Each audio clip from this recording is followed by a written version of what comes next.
Welcome to Speaking of College of Charleston. I'm your host, Amy Stockwell, and today we're talking to three faculty in the School of the Arts, aka SODA, to learn about the upcoming event season and why SODA is referred to as the artistic heartbeat of Charleston. Joining us in the studio are Gretchen McLean, Chair of the Department of Theater and Dance, Michael Dickens, Director and Chief Curator of the Halsey Institute of Contemporary Art, and Michael O'Brien, Chair of the Department of Music. There are obviously way too many events to cover in one episode, so we're just going to touch on some highlights here, and we'll include links to the full calendar of events in our show notes. So let's get started. Thank you all for coming into the studio. Thanks for having us. Gretchen, let's start with you. As Chair of Theater and Dance, can you talk about some upcoming productions and give listeners a glimpse behind the scenes? Sure. This year, our season is titled Pulse and Passion, and it features some well-loved classics alongside some exciting new work that showcases the caliber of our program and of our students. So we open up the season this year with The Mousetrap by Agatha Christie, and that runs later this month. And then we go to a staged reading event that is done in collaboration with the city's Moja Festival.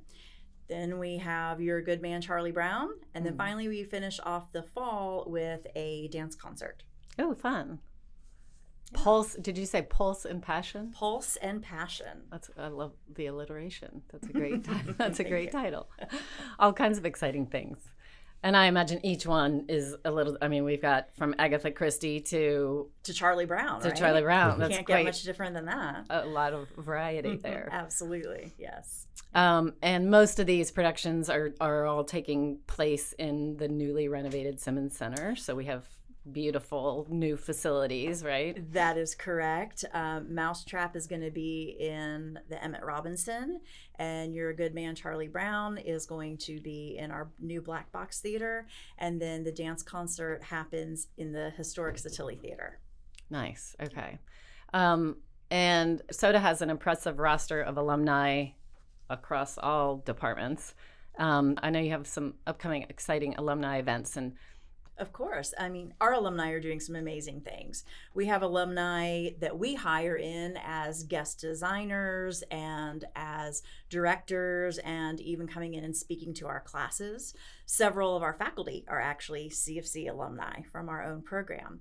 And we're really working to connect our alumni to each other and to our current network of students to create more partnerships and more creative opportunities for everyone. And so we found alumni are great mentors for our students, and we just love having them engaged and are very proud of everything that they're doing.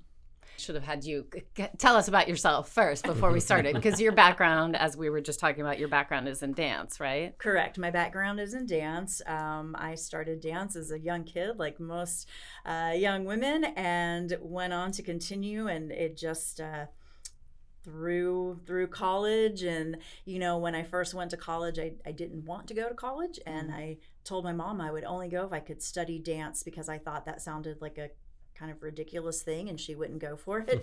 And she a challenge accepted, was like, okay.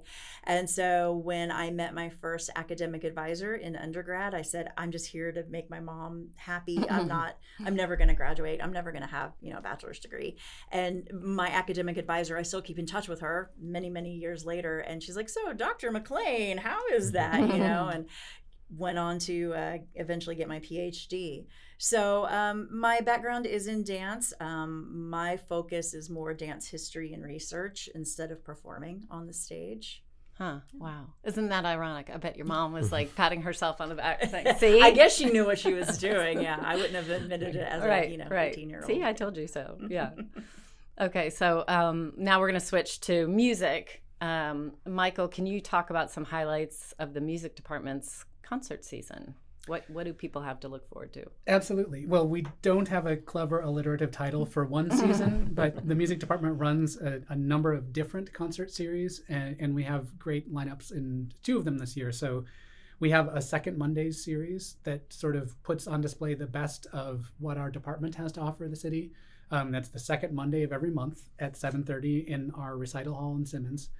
And that's open to anybody who can come. Yep, Yeah. there are tickets, and there are very affordable tickets, Yeah. especially for students. But we have a good community following there. So I can give you just a couple of highlights, although we have chances to really hear most of our faculty throughout the year.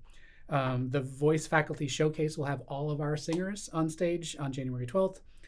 February, all of our jazz faculty are playing. That's always a concert I love because these are people who are very busy in Charleston playing all over the place. But I think a lot of jazz musicians locally end up playing for places where they're ignored. A lot of people want to go and eat an $80 steak and ignore a jazz trio. But once a year, we have our faculty really playing for themselves and each other. Each of them, I think of it sort of as a potluck. Each of them will bring in an arrangement or an original tune, and then we'll just play each other's music.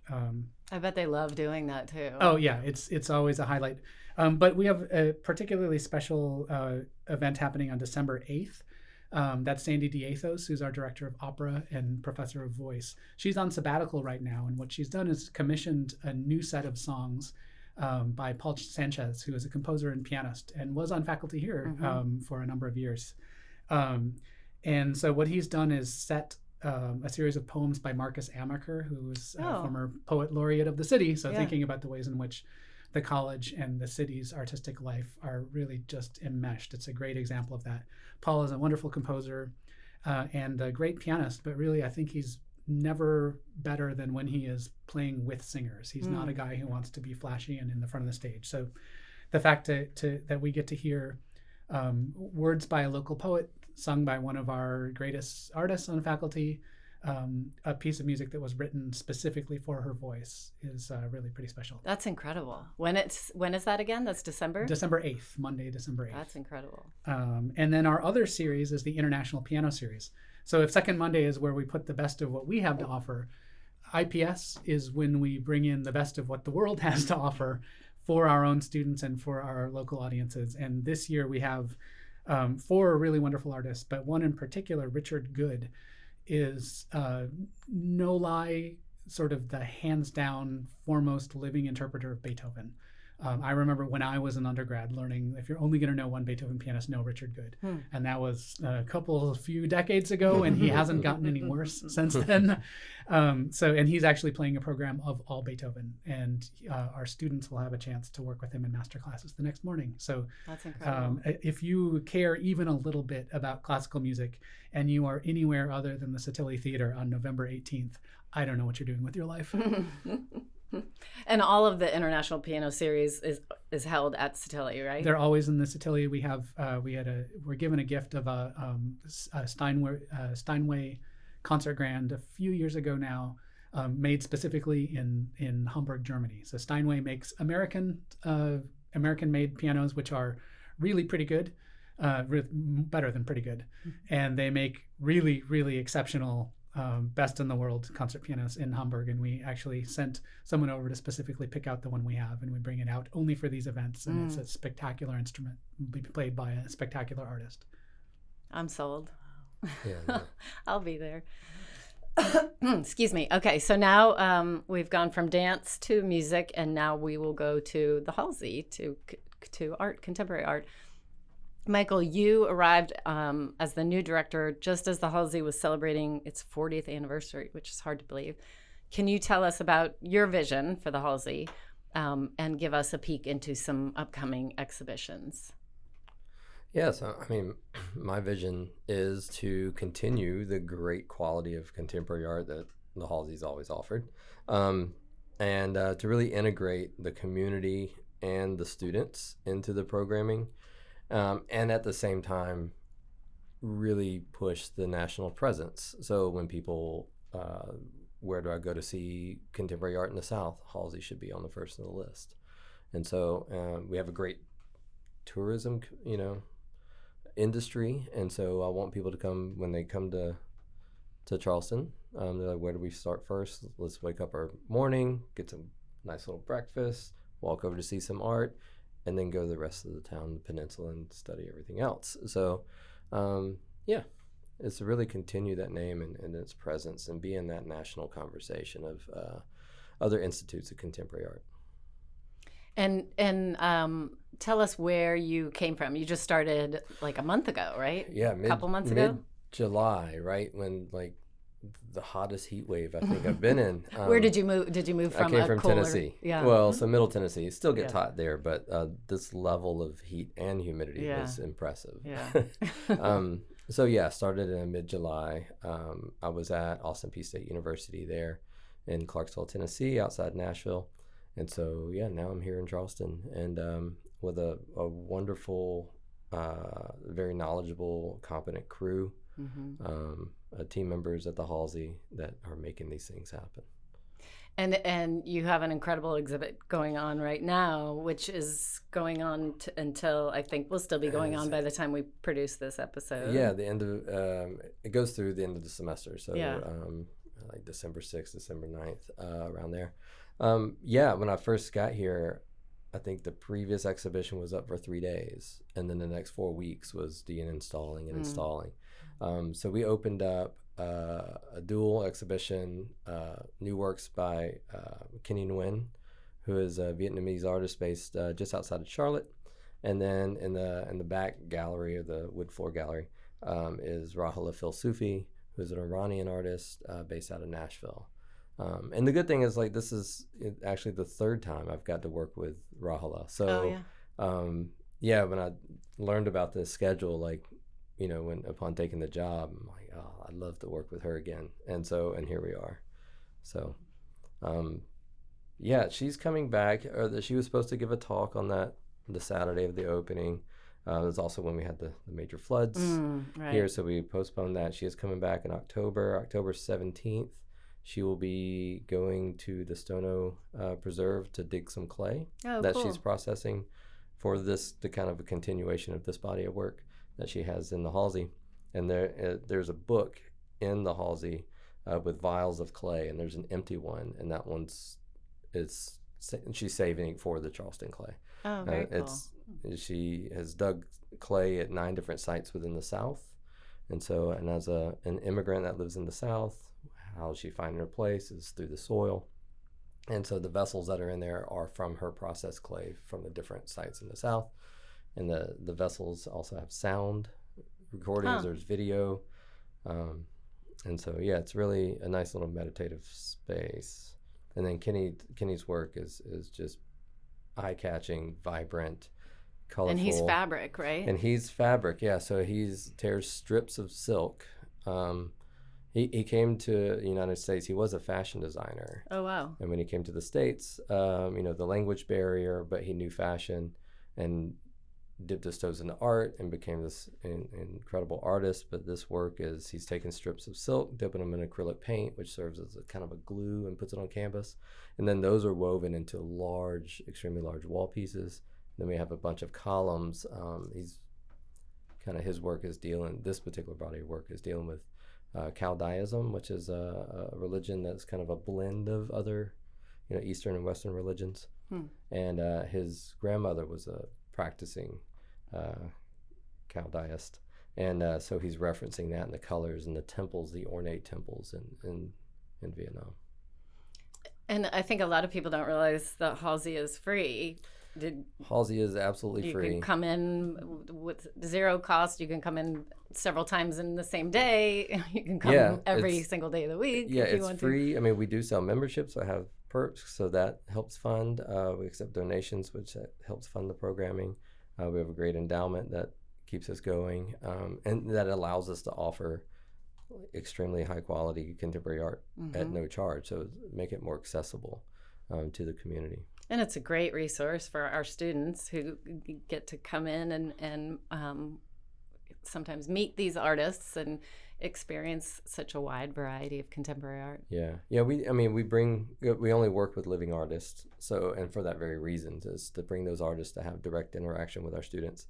We have we have the Halsey Fellows program, which is a few faculty that are part of the first year experience program that get extra funding to run these programs, and they use the work in the Halsey for semester-long projects in their first year experience. So it's a great way for other students that aren't in the School of the Arts, but other departments and other schools around campus to interact with art in their disciplines, which is a really great program. Yeah. And I think that really speaks to, you talked about the artistic heartbeat Right. of Charleston and how we Thank kind of you got for bringing that us back to tagline. that. Yeah. I mean, that's something that I think we all do within the School of the Arts really well, is we are engaging with the community in various ways, and we're engaging across the school, but then also across the larger campus. Like you said, students that are coming in that aren't arts majors, and, engaging the community in our various series and making things, accessible to everyone. And I think that's a big part of our mission and why we are the artistic heartbeat. It is such we're so closely tied with the city around us. The city is very supportive. I mean, that's one of the reasons that I did accept this position was what the College of Charleston was doing, what the School of the Arts was doing, but also the support from the city was just fantastic. And so, I wanted to be part of that. Like, to have that support, to be able to do what you love to do and share it with your community and have the community reciprocate that has been a fantastic experience so far. And we have a lot of really fruitful partnerships with community arts organizations, most of which have some connection to our faculty, our alumni, our current students. So, for example, next weekend, Friday the 18th and Saturday the 19th, one of our composition faculty, Yorgos Vassilanakis, was commissioned to write a double concerto, so a piece for solo violin, solo cello, and orchestral accompaniment by the Charleston Symphony. Oh, wow. He wrote an oboe concerto for them before. My other colleague, Edward Hart, has been commissioned to write a couple of concerti for them. So here's a local professional organization that could just be presenting existing classical work, draw from the canon. They do that, and that's good and fine. But of all the people that they could choose to work with to produce new work, they repeatedly have come to our faculty. And one of the soloists will be Yuri Becker, who is not only the artistic director of the Charleston Symphony, but also directs the college orchestra and also teaches violin for us. So all of these organizations, the CSO, the Symphony Orchestra, probably about 10 to 15 of their full-time professional players also teach for us on a part-time basis. So I could say the same thing about the Charleston Opera Theater, Charleston Jazz, all of these. I know that the art galleries and the theaters in town, our DNA in terms of both the people who continue to work at the college and those that we've taught over the years. There's really, I dare you to find an organization in town that doesn't have CFC's School of the Arts as part of it. My entire staff are alumni. Right. Yeah, isn't that wild? It's fantastic. Yeah. I was going to say we had Yuri Becker in the podcast studio last winter before he took all the students with the Charleston Symphony Orchestra to Carnegie Hall. And yes. He had two of his students in here, and they all were riffing for us a little bit in the studio, which was really cool to see those performances. Yeah. So if you could only, each of you, tell our listeners one event, this is going to be hard, one must see, and I'll include all of them in our show notes so everybody can decide on their own. But if you were like, I can only talk you into getting out of your house for one event you must come and see, I would get in trouble with my faculty. Yeah, can't even do it. It's unfair. It's an unfair question. I've given you a couple right up front. You have to pick I dare not pick only one. Well, I'm going to be easy. We're open all the time, so Right. you don't have to be. You can come whenever you want. You don't have to save a date. It's like picking your favorite child or something. Yeah, the second can't one. do it. Yeah. They know. They know who they are. They know who they are.